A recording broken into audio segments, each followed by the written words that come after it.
Hello everyone, I am welcoming you all once again to this channel. Today I am going to make a video on the Phonon calculation, and we will use our VASP and Phonopy software to do this calculation. And here I have prepared one slide which will guide us through the calculation, and also I have done some calculations which are required for this phonon calculation. Okay, so here before going ahead with this phonon calculation, I would like to give a brief overview about the phonon dispersion and what is that. So phonon dispersion describes how the vibrational frequency, that is the phonons, in a crystal changes with the wave vector q. And here you can see that we have plotted the phonon dispersion curve in curve, and here it is showing for the acoustic and optical waves, and this is how a phonon dispersion curve can be plotted. And as we know that phonons are nothing but the quanta of a lattice vibration, so here this shows that how the atoms in a crystal can vibrate collectively depending on the wavelength of the vibration, that we can see from this phonon dispersion thing. And next, it is the relationship between the phonon frequency omega and the crystal momentum q, and just like electronic band structure where the relationship is in between the E and the K vector. So here we can represent that relationship as omega is equal to omega in terms of the crystal momentum q, and this relationship is plotted in the phonon dispersion curve as I have shown here, and shows all the possible vibrational modes for the crystal across the Brillouin zone. So here this is the first Brillouin zone, that is lying in between minus pi by a to plus pi by a, and here the middle value is 0. Okay, so next, to have this phonon calculation we have to have two steps. So here the very first step is started with the primitive cell optimization. So as you can see, the first directory I have renamed as primitive cell OPT. So here if I will go here, you can see that here we have the normal VASP calculation for the for any kind of cell optimization, and here I will open the postcard file to show that which kind of postcard file I have taken. And so I am opening it in my Vesta software. So here you can see that this is nothing but the silicon. As you can see, we are having only 2 atoms, and this is the silicon primitive unit cell. And as you can see, there are more atoms are visible. These are only due to the periodicity. I can also remove that by using this bonds, and also we can further remove this kind of boundary atoms. If I will change this boundary setting by this much, apply. Okay, now you see these are the only like 2 atoms, and which is making this primitive unit cell for the silicon atom. Okay, now if you want to see this postcard file, you can also give a look at here. So this is a primitive cell, and here we are having only 2 atoms, and this is the direct coordinate for these 2 silicon atoms, and this is the lattice structure. Okay, so this part is done. Now in the in-car part, one thing we need to check very carefully, that all these parameters we are very much used to, so I am not going to discuss more about this. Rather, here the only thing that is more important to us is this isometry one, as I have mentioned over here. So this isometry will switches on the symmetry calculation for the VASP, and this is very much useful for this kind of phonon calculation, and that's why here instead of isometry 0 we have said this isometry is equal to 1. And next is the K point for the same. So here the K point we have taken in the Montrose pack, and here we have taken the K grid as 12, 12 and 12. Okay, so this part is done. Now with this we have calculated our we have done this primitive cell optimization thing, and here is the output we have found. Now here you can see that this is the concar we got after the optimization, and after that this concar we require for the further calculation. And here we should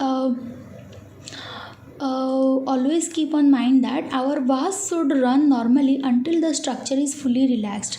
So for that, as we have taken this ISIF3, that means full relaxed structure we want.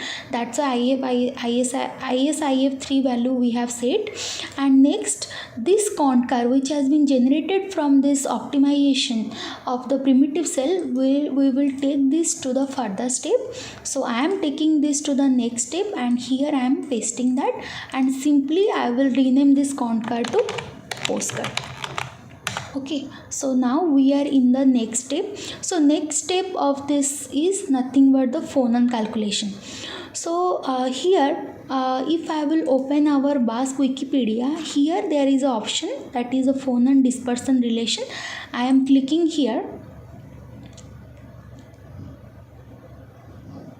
and you can see that computing the Phonon dispersion and DOS, it is a section of the VASP Wikipedia, and here it has written that Phonon dispersion step-by-step instruction it has been given.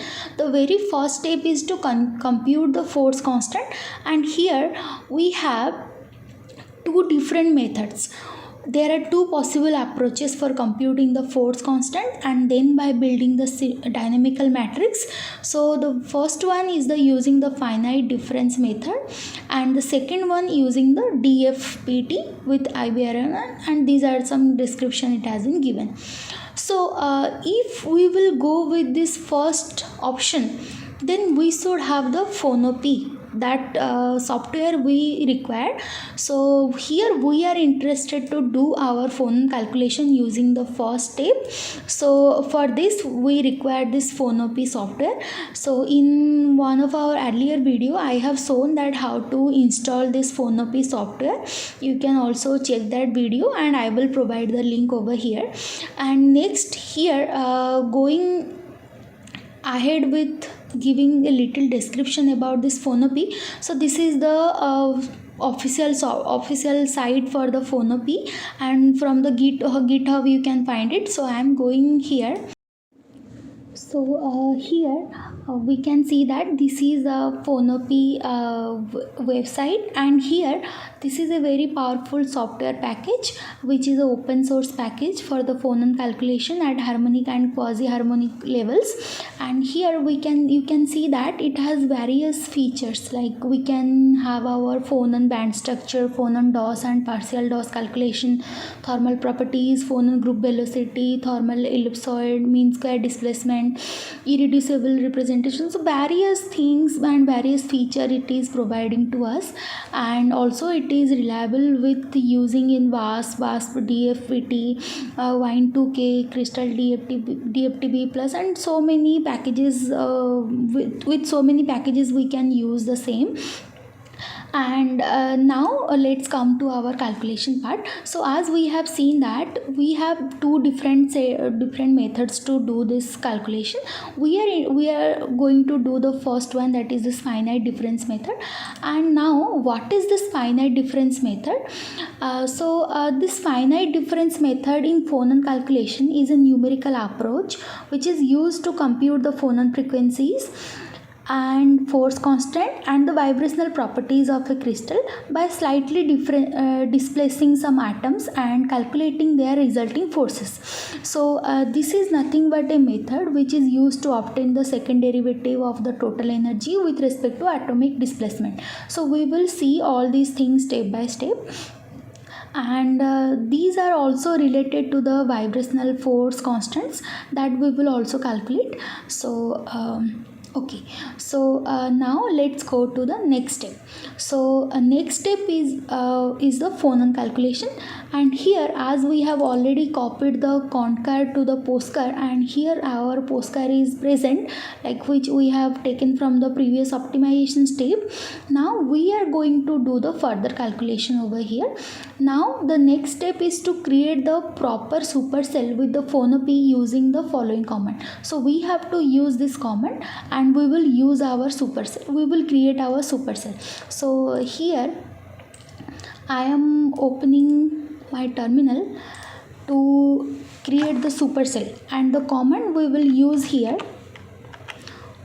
phonopy -- VASP, and kindly follow the same command for your calculation so that you won't get any error. And here I am going to make a supercell which is having size 333, that is 333 is along x, y and z direction. Now simply click on enter. Now you can see that with this command we got 3 more files over here. One is this phonopy.displacement.disp.yaml, and one is this postcar-001, one is this s postcar. So what are these files? I will go one by one. So first let's open this one. So as you can see that this phonopy disp file, this has all the information about what we have done. So starting from the starting with the version of this phonopy, it has and also the calculator, here we have used this VASP, and then having all the things over here that you see that created the displacement. Yes, the displacement has been created, that's why it's written true. Then the dimension, here we have taken 333, and the calculator is VASP, and it also has certain symmetry tolerance and all. Then some physical units it has been described over here. Next is what, as we have taken 333, that is the matrix which is a diagonal matrix of 3 value, and then this is our primitive cell, and this is a lattice vector, and these are the 2 primitive cell coordinates, like primitive cell atom, silicon atom coordinates. Then in the reciprocal, it went to the reciprocal lattice, and what is the value over there, it has also given that you see that this is the A, B, C vector, and these are the A star, B star and C star vectors. And next with this, after performing this supercell matrix, we got the coordinate, we got this lattice and the coordinates for the 54 atoms, because we have performed 333, that is 27, and we were having 2 atoms over here, so 27 into 2s are 54. So we got the atomic coordinates for 54 silicon atoms, as we can see, and also it has given that we have got a single atom displacement file, and this is the displacement that has been given over here. Now we have another file which is describing the postcar file, which contains the individual atomic displacement configuration. So I am opening this. Here you see that all the 54 atoms that we have generated by doing this dimension thing, so all the coordinates has been given to us, and this is a displacement file where one of the atom has been displaced. Next is this S postcard. So what is that? This is the unperturbed supercell required for the DFPT based on the Phonon calculation.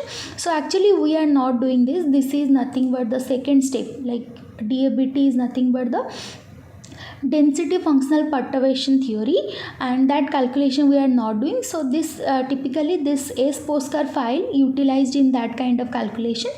So now what is our next step? So our next step is to copy this postcard 001. So also I need to mention over here that here I found only a single displacement file, as we have already said this isometry is equal to 1. That's why maybe for that reason I have got only one displacement file. You may get more than one depending on your structure. Like there is no limitation of getting a displacement file. It will be auto generated by the Phonopy. So here I have got only one file. That's why I have now what we have to create some directories based on the displacement. So as I have only one, so I have created only one directory. So the directory is named over dis-001. Now our next step is to copy this postcard 001. So we can copy this, and here you can paste it and just simply rename it to postcard. So here I have already done that step, so I am not going to do that again. And now here we need to do a single SCF calculation.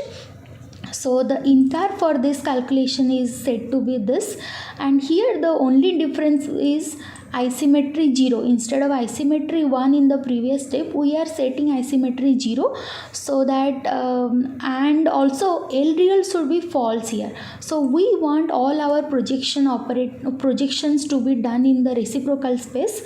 So instead of making L real is equal to auto, we are making it L real equal to false and isometry 0. And here as I have mentioned that this is nothing but a single SCF calculation, so here NSW is 0 and IBRION equal to -1 also we have set. So that's it. Next also another thing is K point. So as we have seen that in the primitive lattice optimization we have set the K point as 12 12 12, but here we are setting the K point as 4 4 4. So that is because we have extended our lattice to 333 to a 333 supercell. So in that way we have reduced our K point value. So here we have taken 444 values, okay, like 444 KMS value. Now with this we have done the calculation, and here is the result we have saved in our output folder. Okay, that's it. Next step is what? In the next step we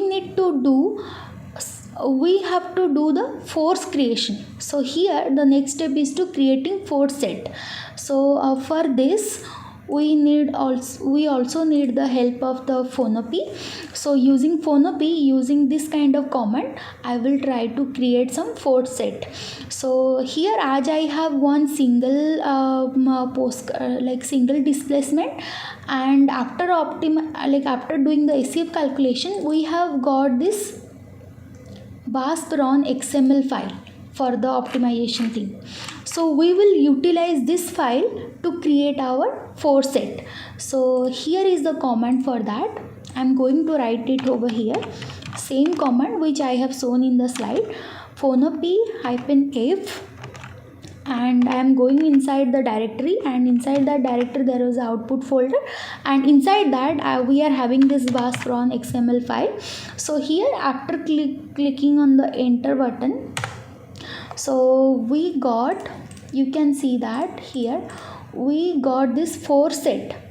Okay, so this is the file which is providing the information about the forces and all the component of a force, as force is a vector. So it has 3 components, x, y and z. So all the values has been written in this file. Next is, and also here I would like to mention that as I have one single postcard file, like single displacement file, that's why my command is up to this much. If you have more displacement, you can extend this command simply like this. Okay, next part is to do the post-processing thing using our Phonopy, and there first processing we will do with the DOS. So the Phonon DOS calculation we will perform here. So before performing this DOS calculation, we need to have a file that will be named as phonopy.configuration. So this file will have the information about which kind of atoms we have in our unit cell, and which kind of and what is the dimension for that, and what is the this is nothing but the Moncross pack K mesh value, like how much value you want to provide for doing this DOS calculation. So for this I am simply copying one file and renaming it to phonopy.conf, and I will try to write everything by hand now. So first is the atom name. So here, as we have taken only silicon, so I am giving silicon. Then the dimension, so the dimension we have taken as 3, 3 and 3.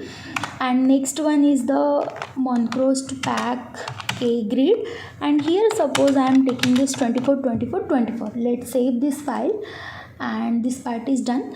Now I will perform the same thing here. So the Phonopy -p -s, and then this Phonopy dot configuration file, and here in this command, this p is nothing but for the plotting, and this is providing for the save, to save the save whatever the file has been generated after performing this calculation. So after entering this, I got this one. So you see that this is nothing but our density of state that we have calculated using like the Phonon density of state that we have plotted using our Phonopy software. So okay, so this part is done now. Now we will come to the next part. Next part is to calculate the thermal properties. So in order to have some thermal properties which will be dependent on the temperature, how to do that? So to do that, we have very simple command. So here, similar to the previous DOS calculation, we have the command, and that we can perform using the same phonopy.configuration file. And here I am going to write the same command.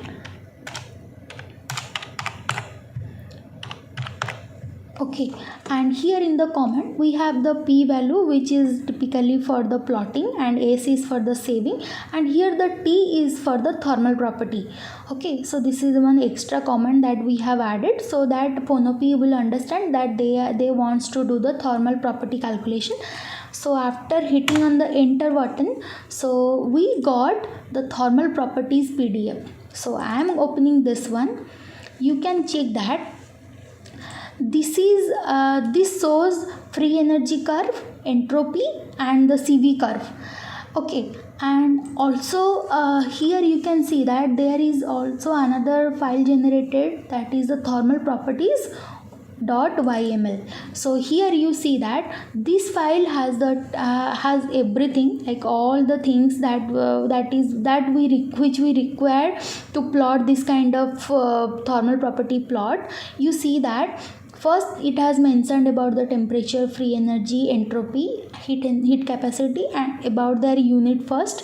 Then the number of atoms it has written as 2, and then the number of modes and all. Then the 0 point energy is this much. Then in the thermal property, at 0 temperature how much is the free energy, entropy, heat capacity it has given. Similar way, at different temperature we have got different values, and using these values we can try to plot our graph, and here is the outcome. Okay, so now I would like to tell you a little more about this. So this Helmholtz free energy that is typically represented by this A, which is dependent on the temperature, can be given as ut minus t s of t. So this u is nothing but the lattice internal energy, and t is the temperature, and s is nothing but the entropy of the vibration. Now for a solid thing, we can rewrite this A of t expression as ul plus uv plus t svt. So what is this ul? Ul is nothing but the lattice internal energy, and uv is the vibrational internal energy, and this vibrational internal energy at 0 Kelvin represents the 0 point energy. So this is what is the value has been given to us. Okay, and this SV is nothing but the vibrational entropy. Now how to get this UL? So this UL is, so as you can see that we have our free energy value, that is this Helmholtz free energy A value is here, entropy value is also given here, heat capacity value is also given here, and the total energy value is also here. But what is this lattice internal energy? So this energy we will get from the VASP optimization, like the free energy total of the VASP calculation is nothing but our lattice internal energy. Okay, so next as also we can see that this u of t and a of t, what is the difference between that? You can see that here or somewhere here you can see. So here this energy value is higher, but this energy value is lower, like it is 11.67 and it is 11.66. As we are subtracting the t del s factor from this value, that's why this a of t value is lower than this u of t value. Okay, so this way you can see that how these energies are differ from each other, that we can see from this expression. Okay, so this part is done now. Next part is our main aim of this of making this video, that is for this Phonon band structure. So here to obtain this band structure, we need to have a band.configuration file. So this file has to be look like this, and for our purpose I have already prepared that file over here, so that it will take less time for us to do the calculation. So here is how the band dot configuration file looks like. So the first line is presenting the atom name, that is the silicon here, dimension that is 333, the primitive axis we have chosen as auto, then the band, like here the band description we have given, like from which point to which point this Phonon band structure will go. So that description we have given, and it will be very much lattice specific. So kindly choose this value according to your system, and also see some previous papers, research papers, so that you can have the correct band path. Okay, and next the number of band points we have given 101, and the band connection is equal to true, so band will be connected. Okay, next with this band configuration file, we will perform the same thing using the command that is given over here. So now I am going to do the same thing again, -p-s and band dot configuration. Let's hit our enter button, and after that we got this band configuration, band PDF. So you can check that this is how the silicon band structure looks like, and whatever the operation that we have performed here, based on that, this is the Phonon band structure we found, and this is the frequency, and with respect to frequency we have plotted this band. Okay, so this way one can start the calculation of Phonon, and we can do the Phonon DOS, Phonon thermochemistry, and also the Phonon band structure plots by using simply this Phonopy software, which is very much reliable and very much easier to operate also. Just we need to have certain commands, and those commands also you can find from here. It has various command options, you can go there and find out. Okay, so yeah, so this much for today's session, and thank you all, and bye bye.